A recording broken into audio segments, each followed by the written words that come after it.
বাক করছে।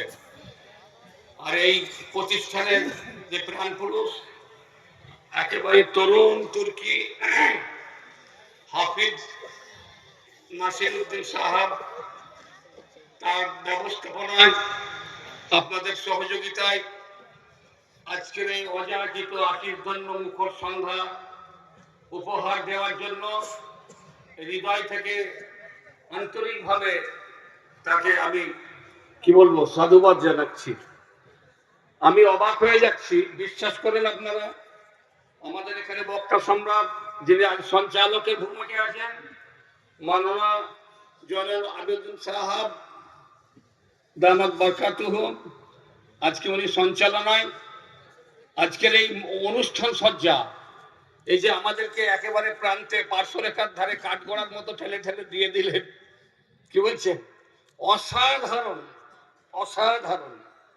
আমি খুব মনে পড়ছে এই মুহূর্তে আমাদের সঙ্গে রাষ্ট্রীয়ভাবে সম্পর্ক খুব খারাপ, এই বাংলাদেশের কথা। আমি ওখানে 4-5টা সভা করেছিলাম, ঠিক এই রকমই মঞ্চ সজ্জা, এই রকমই প্যান্ডেল, এই রকমই তার সাজ।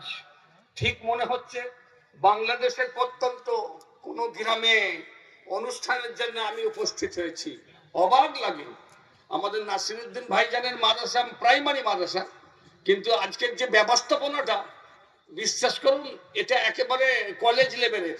যারা দৌরা হাদিস মাদ্রাসা ডিল করেন তাদের মাদ্রাসাতেও এইরকম ধারা সাজসজ্জা, অনিন্দ সুন্দর উপস্থাপনা স্মরণকালের মধ্যে আমি দেখিনি। এটা আপনাদের প্রাউড, আপনাদের অহংকার, আপনাদের গর্ব। ঠিক বলছি না ভুল বলছি বলেন? হ্যাঁ, এইরকম দিন বারবার ফিরে আসুক। বক্তব্য কি বিষয়ে কোনো 15 মিনিট টাইম আছে, আমি অতি আনন্দিত।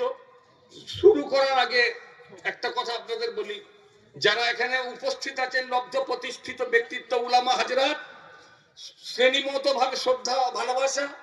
আর নিচেই যারা বর্ষিয়ান বাবাজিরা আছেন তাদের প্রতি আমি শ্রদ্ধাশীল, আর কনিষ্ঠদের প্রতি স্নেহাশিস, অদূরে উপস্থিত মমতাময়ী মা ও বোনেদের প্রীতীয় শুভেচ্ছা জানিয়ে সংক্ষিপ্ত ভাবে কিছু প্রাসঙ্গিক আলোচনা করব। সন্ধ্যা থেকে নিয়ে আমি এই মঞ্চে উপস্থিত ছিলাম। যদি মিডিল ইস্টকে দেখি, মুসলিম দেশগুলোকে কেন্দ্র করে, কি মুসলিম দেশগুলোকে সামনে রেখে অশান্তির দাবানল, বাতাসে বারুদের গন্ধ, এক মারণাস্ত্র নিয়ে মানব ধ্বংস যজ্ঞের এক প্রস্তুতি, যেদিকে তাকাই ব্লাডি হ্যান্ডস এগেন্স্ট, রক্তাক্ত হাতের আচর।